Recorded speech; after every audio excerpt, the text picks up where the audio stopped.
Lara, how was the trip? Don't you want to rest? No, I'm fine, relatively. But I'd like to discuss something with you, alone. Later, all right? Did you have any time to read that file? Of course. Just out of curiosity, you're here... why? Well, no good deed goes unpunished. Your friend Yimnez insisted that we help you. Two heads are better than, and so on. It's always good to see you, Diego. But you... When I was leaving, you were managing our budget at Interpol, not our cases. Lara, I didn't usurp you as boss of the department. You were just gone, so I stepped in and took over. Is it necessarily such a bad thing for us to help each other? No, of course not. All help is welcome. Excellent. Pictures that came in after the report, I've prepared in the projector. This is the church on Mission Street, where those structural engineers from Argo went missing and blood was found. And most importantly, that painting. Someone painted a few smears in blood? You could say that. We're talking about this. Jesus Christ. Is that blood? Is this thing really painted in human blood? Sure, you did read the report, didn't you? Of course I did. It's just taken me by surprise. I know there was an enclosed analysis of 3 blood samples. Where do we start? The painting? Or are we leaving that for... Last. First, we'll look at what went on there. That way we can better understand how and why it was made. As you said, you're the boss here. All right. First, let's develop our own hypothesis about what really happened in there. Now I'll tag the evidence in those pictures that could be useful to us.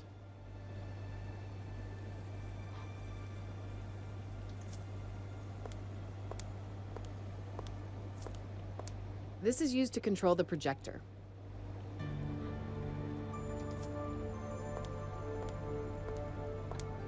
I don't think it's a good idea to show anything by hand on the projector. Technology has advanced a bit lately.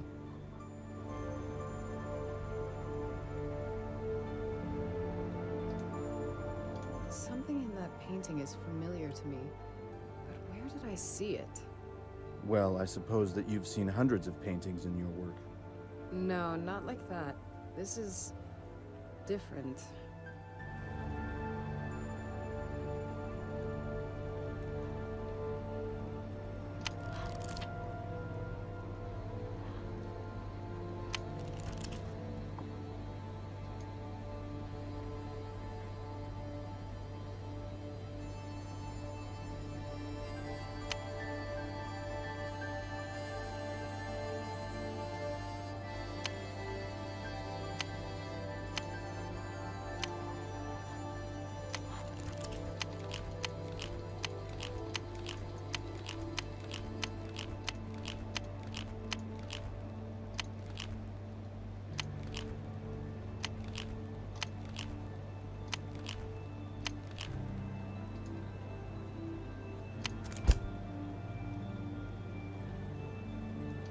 So what will help us to find out what did happen in here?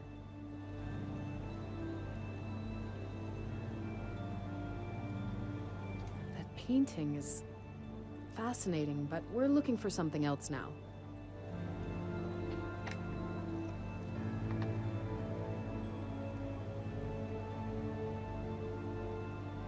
An alcove with a smooth wall. I don't know what it could tell us right now. An alcove with a...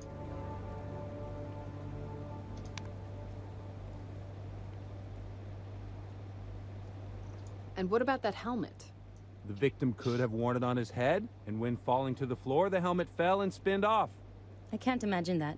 I think that it probably stayed on his head, lying on the floor. Of course, that's more likely. Or the victim wasn't wearing it at all, and it fell off the table. I think we can't come to any conclusion about that.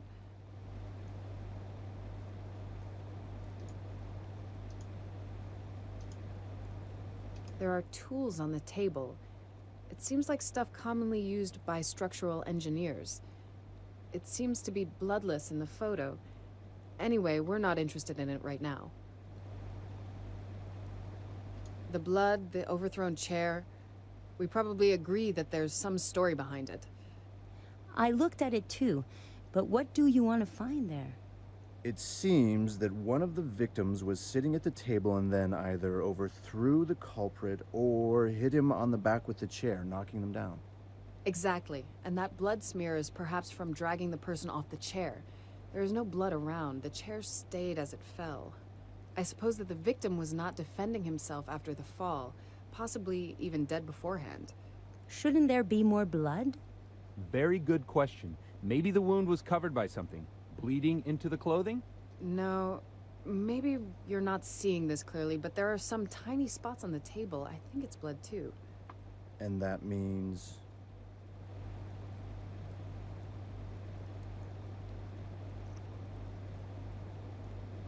I don't know exactly what kind of injury would cause something like this. I'd guess he took it in the heart. Think about it, it makes the most sense. Let's say that the victim was shot in the heart.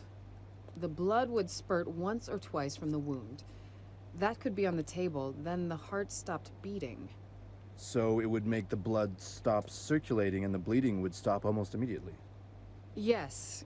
If we could analyze that blood, we might be able to point out more accurately the place of the hit.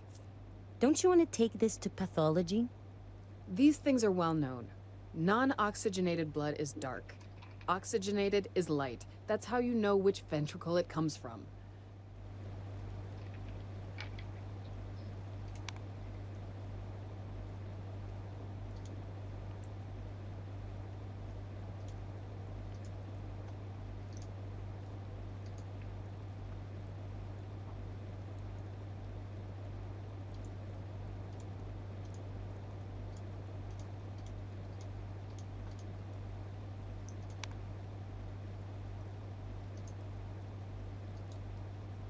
Those wings might be really important, but not just now.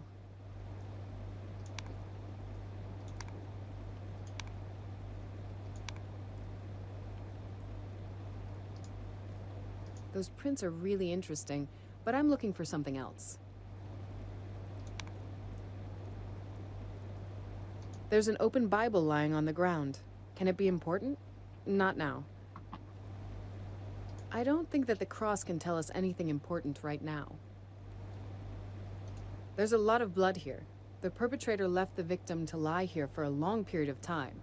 Yeah, seems like it. But you said yourself that if the heart stopped beating quickly, the blood would stop flowing. No, I didn't say that. The blood stopped circulating, but of course it keeps on flowing. Slowly, from higher to lower parts. Let's sum up. We know the probable cause of death of one of the victims, hit in the heart. But wounded by what? Could have been a shot. I didn't notice anything indicating a shooting, and there's nothing in the report. Diego? I don't find it probable. If there was a shot to the heart, the chair elbow might be damaged too. Not necessarily. If the culprit was shooting from an angle, the bullet could get caught by the vertebrae, spine. But I'd put the shooting aside for now. So the murderer stabbed the victim in the heart. Why would he do that? To get some blood for painting? He'd have to have something to keep it in. Of course he had. But if he wanted mainly the blood, he would more likely cut an artery. This seems rather ritualistic. Ritual or not, what about those other two? Were they only onlookers? That doesn't make any sense. Maybe they weren't actually conscious. You're thinking about that gas from the report? Laura, did you get that? John is talking about the gas, but he's wrong. The report clearly says that it's non-toxic, and so they couldn't have been poisoned by it, and it would have poisoned the suspect too. Okay, was the FBI interested in something else besides that painting? They want to know if the crime could have some religious motive. So we should search through those photos and try to find evidence either supporting or controverting that hypothesis. Let's have a look at it.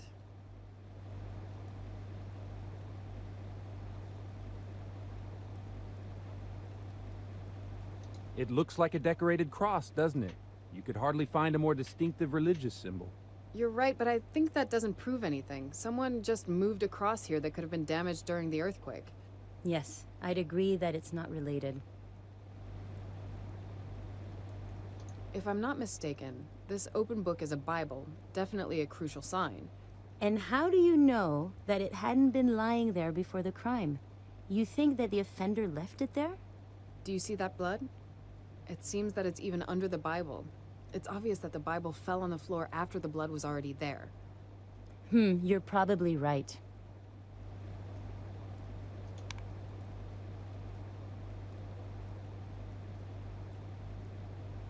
I'd have expected the culprit to use a thinner paintbrush, but that's not relevant now.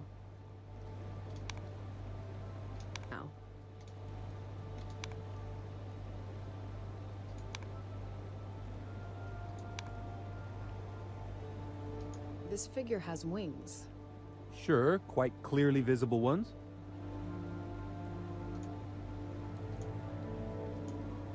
We have discussed this. I have to find something else now.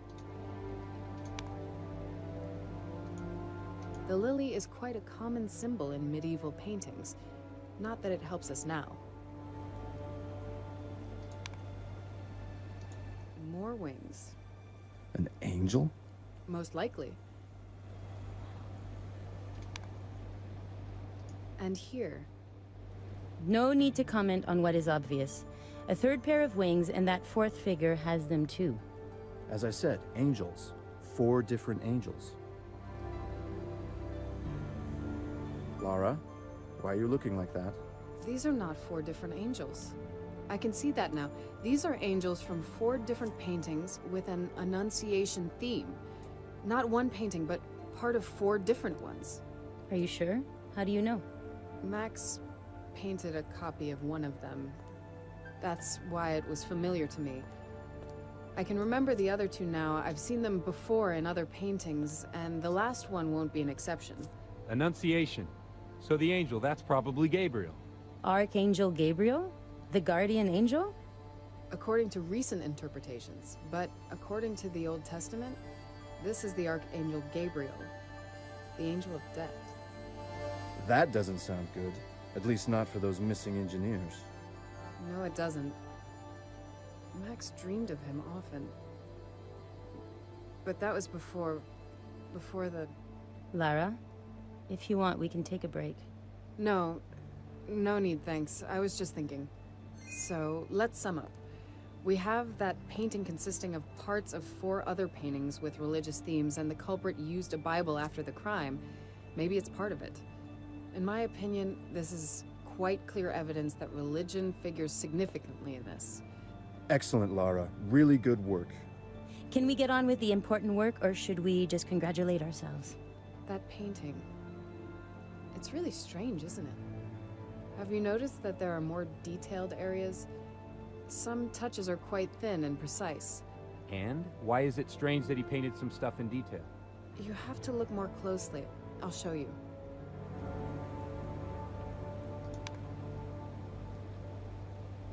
Those prints are really interesting.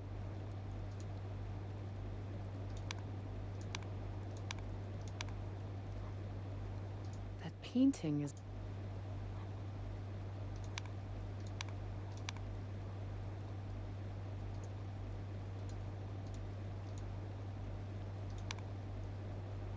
The lily is quite a common... Those wings might be really in... Those wings...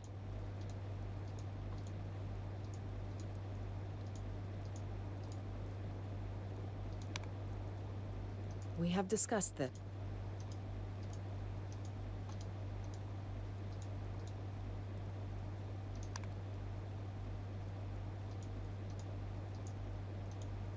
We have discussed.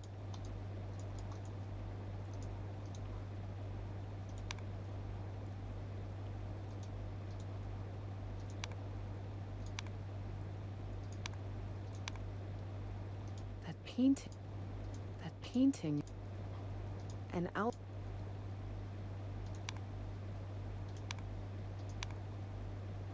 We have discussed.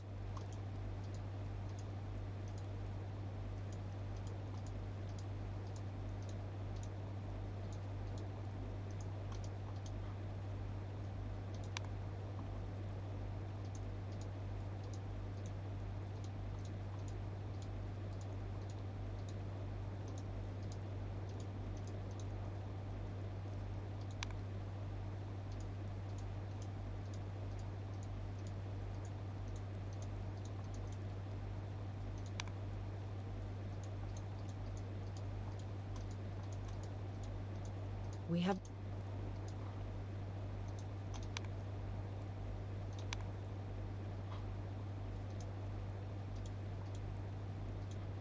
We have discussed...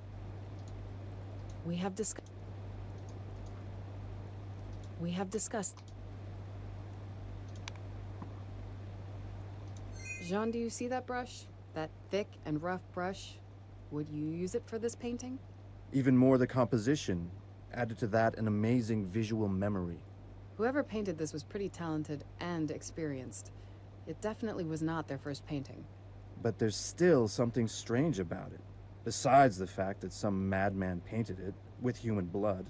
There's something about the painting, isn't there? I can feel it too. Let's try to find it.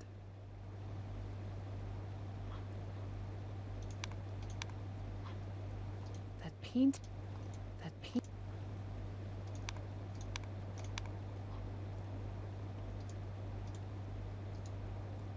We have discussed that. The lily is quite...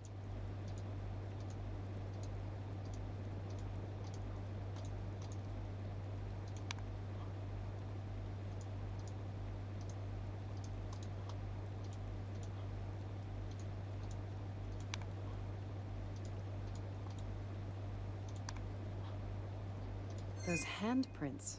Strange, aren't they? That's it. Those handprints. There was nothing in the report about fingerprints, so he had to be wearing gloves. But the main point... Why was he so particular about the painting, and was still destroying it by handprints at the same time? Good question. I suppose you have some hypothesis of your own.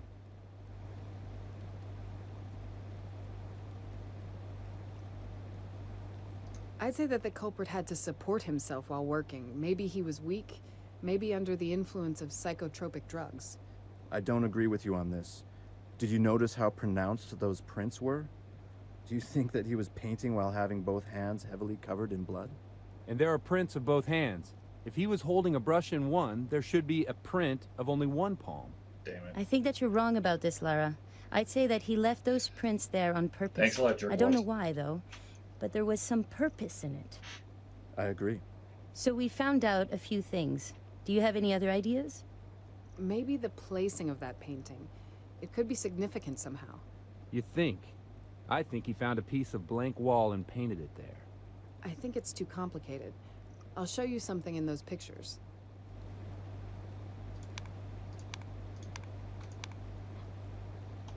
Do you see this place? Completely smooth plastering. This alcove is clearly suitable for some painting, and he paints just next to it, on a cobbly brick wall. Can you see any purpose in it? I'm almost sure, and what's more, I might be wrong, but I recall two of those paintings. Those angels are not turned like this. And you mean by it? I mean that the place where he created the painting might have some purpose, but the placing of each part might have some purpose too. The FBI will surely be interested. Jean, put together the paintings with the Annunciation theme, and then we'll see what comes of it. Jimenez, help him. Lara and I have to discuss something.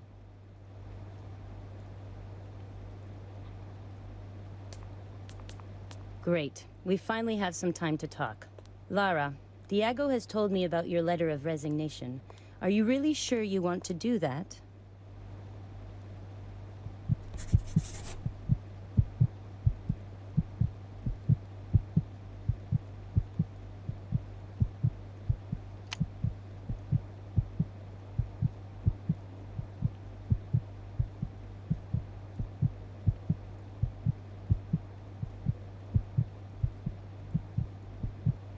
I should hand her that letter of resignation, but what about that case?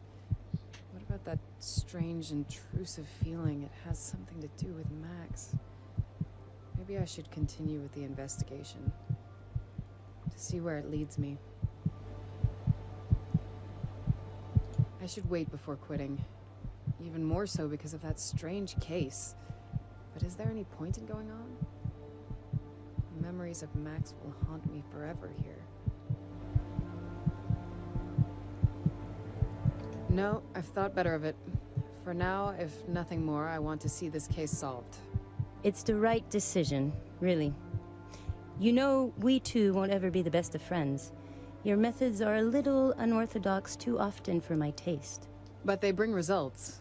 Yes, and because we have no better person for your position, you should continue to lead here. You won't find anyone with whom you'll be comfortable. We both know why.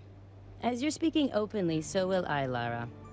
I wrested independency for this department, and now I'm spending all my time just trying to get it some decent funding. I should be the boss here.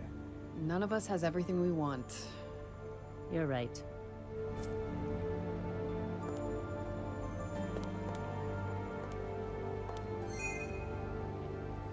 All right, ladies and gentlemen, thank you for tuning in to another episode of Momento Mori 2. And let's see where the investigation takes us next time.